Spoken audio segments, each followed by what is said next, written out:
Bonjour, bienvenue dans une autre vidéo sur notre chaîne. Nous traduisons ici des témoignages de personnes ayant vécu des expériences de mort imminente. Aujourd'hui, nous allons connaître l'histoire de Dylan Anderson. Il dit qu'il est mort et a mené une âme perdue. Si vous n'êtes pas encore abonné à la chaîne, abonnez-vous maintenant. Activez la cloche de notification pour être averti à chaque nouvelle vidéo.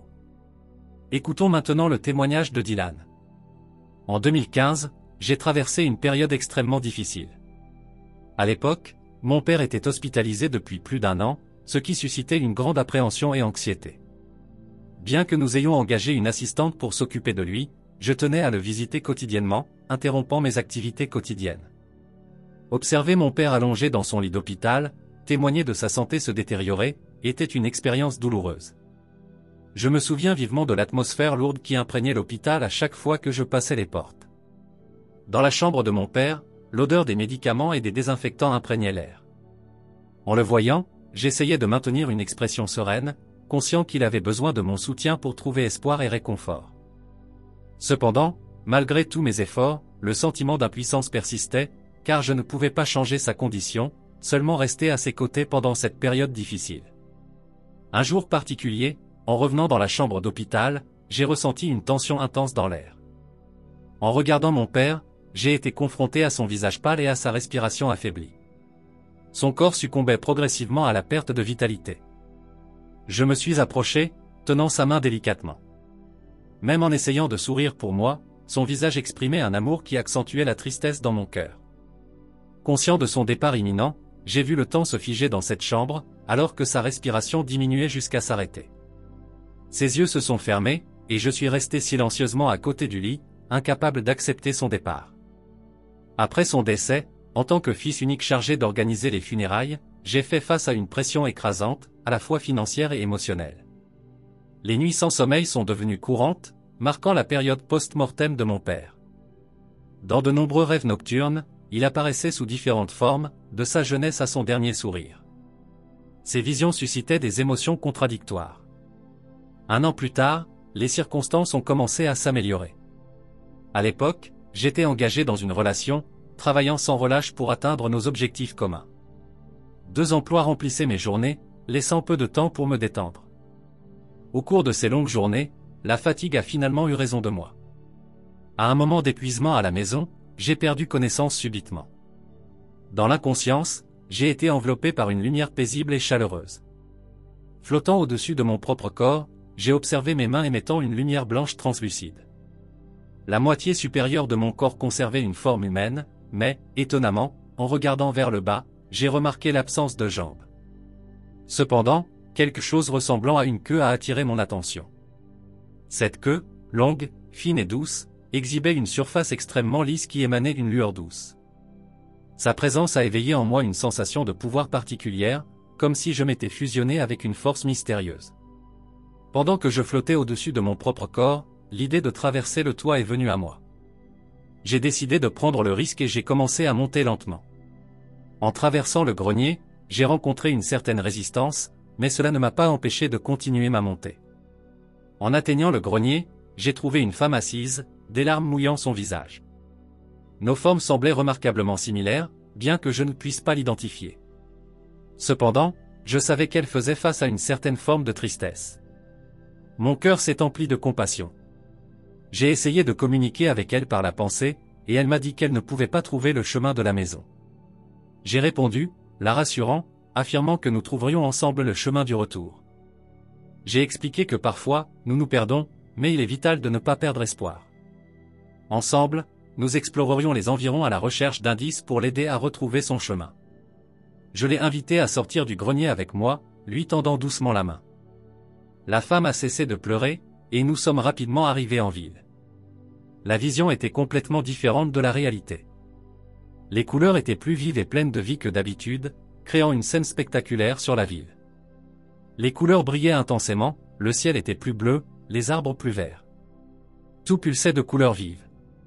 En ville, j'ai observé des êtres humains aussi occupés que des fourmis, des voitures dans les rues se déplaçant comme des insectes dans une variété de couleurs. La ville entière débordait d'énergie. Alors que nous survolions un hôpital, un vieil homme est apparu devant nous. Il a volé dans notre direction, toujours vêtu de sa tenue d'hôpital.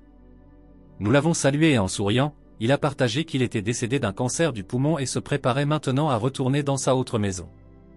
J'ai demandé s'il pouvait nous emmener avec lui, puisque ma compagne cherchait également un moyen de rentrer chez elle.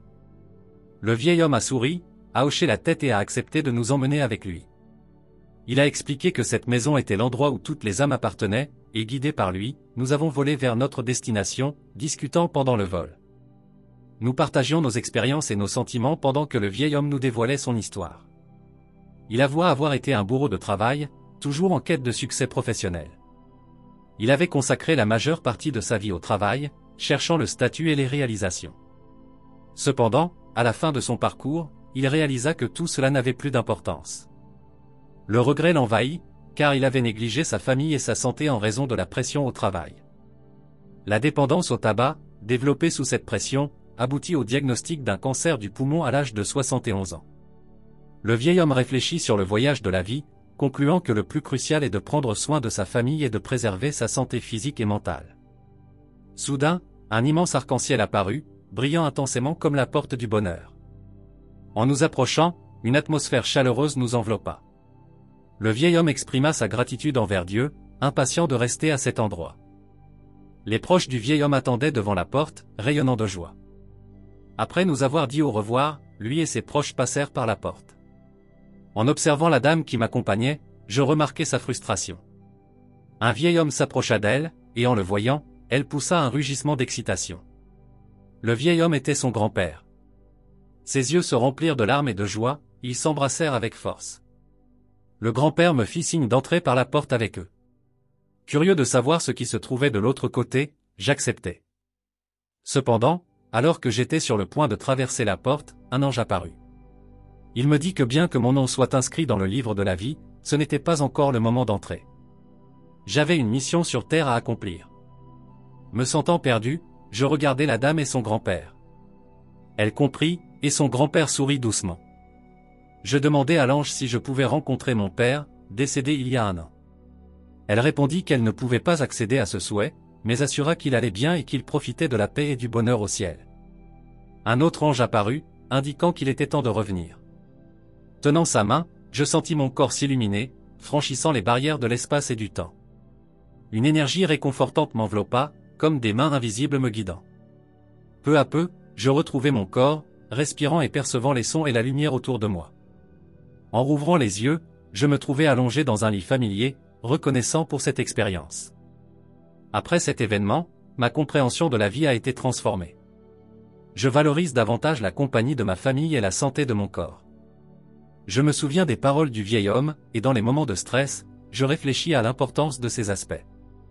J'ai appris à prendre soin de ma santé, abandonnant des habitudes néfastes, me concentrant sur ma famille et la poursuite de mes véritables rêves et bonheurs. 5 ans se sont écoulés depuis lors, et cette expérience est devenue un souvenir précieux dans ma vie. Maintenant, avec ma femme, qui était ma petite amie, et notre fils de 3 ans, nous réalisons l'importance de la famille, même en vivant dans un appartement loué.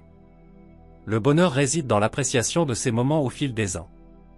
Nous avons appris la signification de la compréhension mutuelle et du soutien, laissant de côté la quête de biens matériels.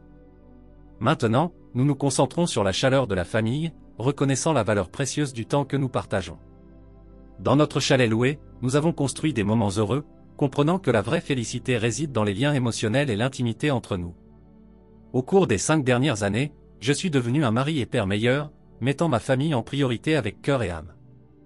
Je leur consacre plus de temps, vivant une joie et un bonheur infini. Chaque visage souriant dans ma famille reflète la profonde compréhension que les paroles du vieil homme ont changé ma perspective de vie. Alors, qu'avez-vous pensé de cette histoire incroyable? Laissez vos avis dans les commentaires. N'oubliez pas de vous abonner à la chaîne. Donnons à plus de gens l'espoir qu'il existe une vie au-delà de ce que les yeux peuvent voir.